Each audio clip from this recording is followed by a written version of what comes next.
2023年8月27日、スクウェア・エニックスのオンライン RPG ファイナルファンタジー14が申請から10周年を迎えました。それを記念した10年史の振り返り企画もいよいよラストのパート3となります。ファイナルファンタジー14クロニクルパート3、ゲームの未来、次の10年へ。今回は神聖エオロゼアから連なる物語の集大成ともいえる行月のフィナーレを振り返るとともに、これから先のファイナルファンタジー14の未来にも迫っていきます。まずは行月のフィナーレが発売された2021年と本作の音楽について目を向けていきましょう。2021年12月、ファイナルファンタジー14の4番目の拡張パッケージである行月のフィナーレがリリース。この作品で神聖エオロゼアから脈々と紡がれてきた星と命をめぐる物語についに終止符が打たれます。それと同時にファイナルファンタジー14は新たなフェーズを迎え、プレイヤーは世界を救った英雄からまた一人の冒険者へと戻り、さらなる冒険に旅立つことになるのです。この行月のフィナーレが発売された翌年2022年には累計登録アカウント数が2700万人を突破。漆黒のヴィランズで打ち立てた高い評価を自ら塗り替え、プレイヤーコミュニティも幅広い世代で拡大し続けています。ここで音楽に目を移しましょう。ファイナルファンタジー14における音楽もまた挑戦の歴史です。この10年で生まれた膨大な楽曲数は言うに及びません。またオフィシャルバンドザ・プライマルズを結成してライブツアーを世界各地で敢行したのも異例と言えるでしょう。さらには規格外とも言える興行を国内外で成功させたオーケストラコンサートなど、ファイナルファンタジー14から発信される音楽は常に多くの注目を集めているのです。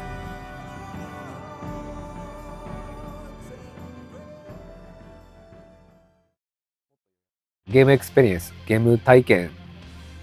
ファースト、それに対してサウンドができることを実直にやり続けるっていうところは結構もう必ず念頭に置いて作業してます。14って過去作品のオマージュ要素結構あるじゃないですか。で、あれでアレンジものも結構あったりするんですけど、そこでやっぱ気をつけてるのが、単純なアレンジじゃなくて、過去の作品にもちゃんとしたその物語があって、ゲーム体験があって、で我々はそのゲームを体験してきた世代なんで、その体験したフィーリングっていうところは壊さずに現代に蘇らせる、現代のその14にアレンジした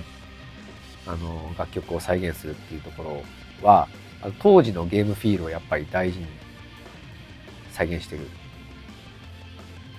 ようにしてるつもりです。上間さんたちも諸先輩方がもう全力で作り上げた過去のそのファイナルファンタジーっていう作品のゲーム体験を壊すことなく14に実装したいっていう思いで、やってます。例えばプライマルズでロックのライブやりますっていう時も、ちょっとその一般的な工業とは考え方が違うよねっていうポイントとしては、僕たちがステージ乗っかってる人が例えばどっかのアーティストさんとかだった場合ってステージ乗ってる人がまあ主役じゃないですか。僕たちはねそう考えてないんですよ。ステージ乗っかってるやつらはまあその音楽を演奏するそのパーツみたいな感じで主役はねやっぱお客さんがゲームをしたそのゲーム体験を主役にしたいっていう、そこが多分他の興行とちょっと若干違うのかなっていうふうに思ってます。やっぱりゲームってエンターテインメントって、僕個人的な主観ではあらゆるデジタルエンターテインメントが世に溢れてるんですけど、ゲームっていうエンターテインメントはめちゃくちゃすごいと思ってるんですよ。それを音楽興行でやる時も、まあ音楽が好きで来る方とかも多分多くいらっしゃると思うんで、ゲームってすごいんだよっていうのをやっぱ表現したいんですよね。ファイナルファンタジー14の歴史はコミュニティと共に歩んできた歴史でもあります。世界を巡って開催されるファンフェスティバルはその象徴的なイベントと言えるでしょう。またそうしたリアルイベントだけでなく、ゲーム内でのロールプレイやハウジングの楽しみ、プレイヤー主導のお祭りイベント、 SNS を介した国境のないコミュニケーションなど、ファイナルファンタジー14のコミュニティは多方面に広がりを見せています。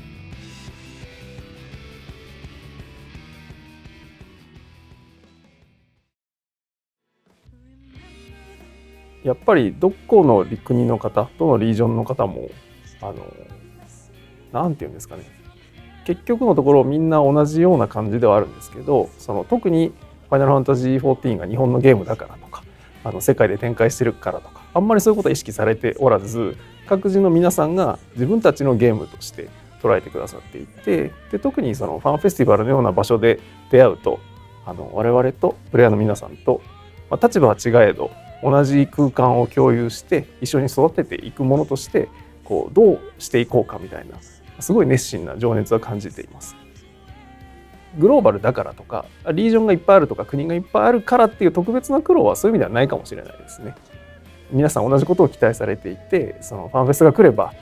きっと次の拡張がアナウンスされるんでしょうとか、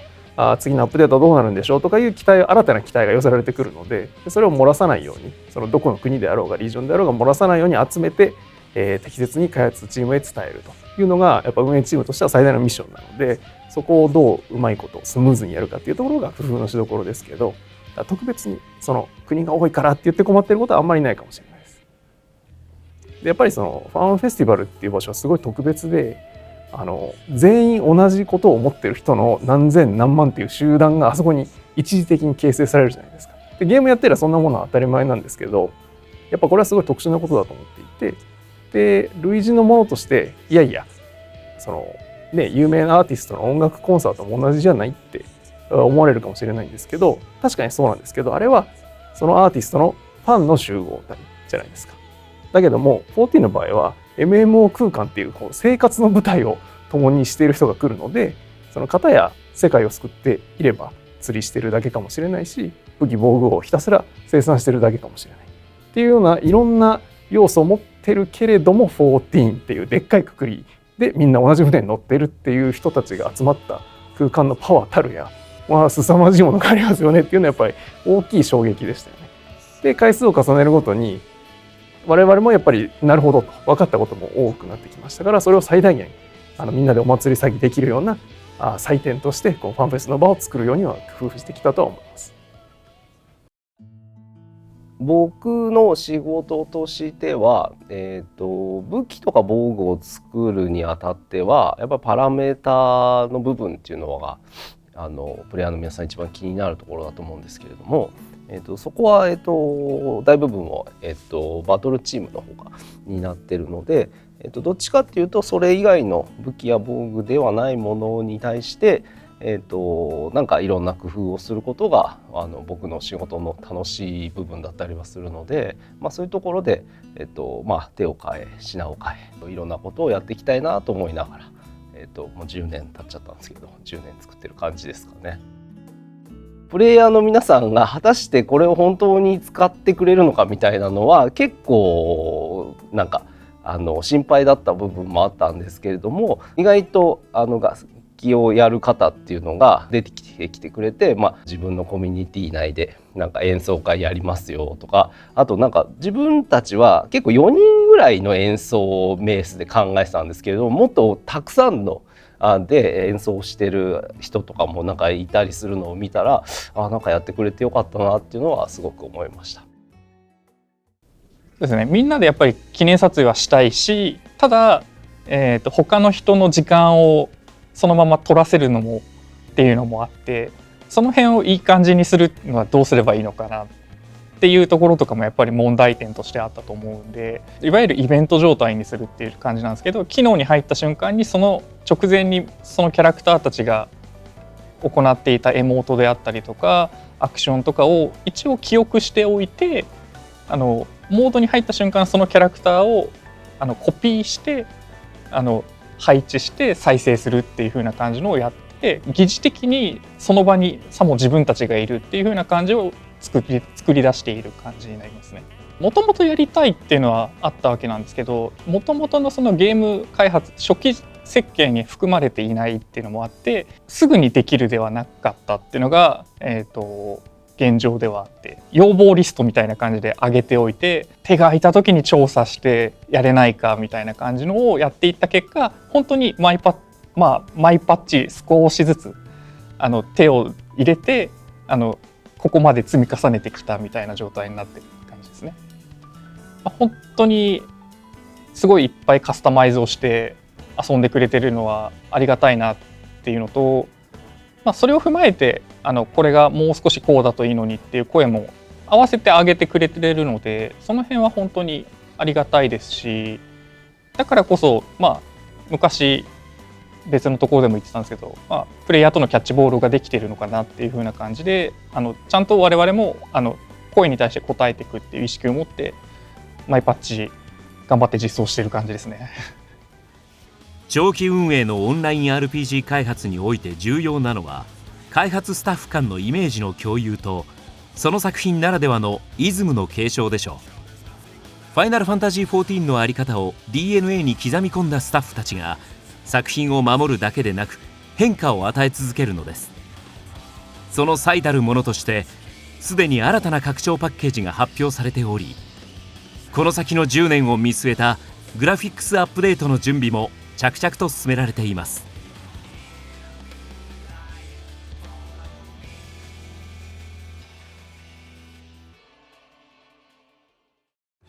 やっぱりファイナルファンタジー14、10年続いて、本当にいろんな世界にあちこち、冒険しに行くっていう感じなので、表現する種類がかなり増えたっていう感じですね。で、本当に初期の頃のインスタンスダンジョンとかは、本当にスタート地点からゴール地点まで、同じような絵柄のところが多かったんですけど、もう本当最近はフェーズごとにいろんな絵柄が変わるような作り方になったりとか、それこそバトルでギミックだったりとか、ボスの利口技でガラッと絵が変わるとかっていうので、技術的なことっていうよりも本当にその表現する幅というか種類がすごい増えたなっていうふうに印象です。10年経ってその制作の経験の蓄積ができて、でまた制作フローもどんどん整ってきて、その作ることはかなりスムーズに流れるようになってきました。スピード感を持って作れるようになった分、さまざまなバリエーションのマップをより多く作れるようになったっていうところが、その10年の進化としては大きいかなと思ってますね。かなり大きい影響は大きいですよね。かなり大きくてですね、今かなり頑張ってそうですね。そうですね。今その日々のそのマップの制作と同時進行で 7.0 用のグラフィックの改善対応も行っているので、今までのスケジュール感とはちょっとまた別次元の忙しさで、対応続けてますね。まさに作業中っていう感じではあるんで、ただ今までずっとそれこそ本当に10年間とか遊んでいただいたプレイヤーさんとかにはおっていうような感じにはなるんじゃないかなとは思います。だからまたぜひ最初の方のフィールドから歩いてみてもらうといいんじゃないかなっていう。あとはやっぱり特に次の拡張版のマップにご期待いただければと思っています。そうですね、大きく2つあって、1つはまず継続することで、もう1つは、まだ途中ではあるんですけど、テーマを明確にすることっていう2つがあります。で継続っていうのはもう言葉の通りなんですけど、やっぱりこれまで10年培ってきて、でいろいろご好評だったり、こちらの中でもちょっとここは考え直した方が良かったねっていう部分、いろいろ蓄積されているので、やっぱそういった部分については開発体制がどう変わろうとも、言ってしまえばお客さんには関係のないことなので、やっぱりユーザーの皆さんが満足してきたものっていうものについてはちゃんと明確に続けていけるようにするっていうのは確実にみんな意識してます。でもう一つのテーマについてなんですけども、これもやっぱり10年続けてきただけあって、やっぱり結構あらゆる挑戦っていうのをこれまでやってきていて、でそれについてこう他のアプローチっていうのをやっぱり我々もしていかなければいけなくて、でそうなってくるとより一層こういうことをしたいんだっていうのを各人がちゃんと強く押し出していかないと、やっぱりどうしても過去の何かに似てきてしまったり、ちょっと劣化になってしまったりっていうところがあるので、そこをそれぞれがやりたいことっていうのを今一度はっきり出すと、また新しいものが出てくるのかなっていう意識でちょっと最近強く、メンバー内で周知して打ち出してます。このキャラクターきっとこの先もいろんな人生を歩んでいるはずだけど、そこを描けてないよねっていう形で最近ですと大繁盛商店のストーリーに派生していったりとか、なんかそういった一人人物がどんどん増えていくことによってちょっと大河物語チックというか、何かそれが一個の歴史になっていってるような感覚っていうのがありまして、なんでそういった歴史が生まれている瞬間を楽しむというか、で振り返った時に本当に一つの大河物語歴史として編まれていっているのをちょっとこちらも感動しつつというか楽しんでいるっていうような、ちょっと一個そういう大きな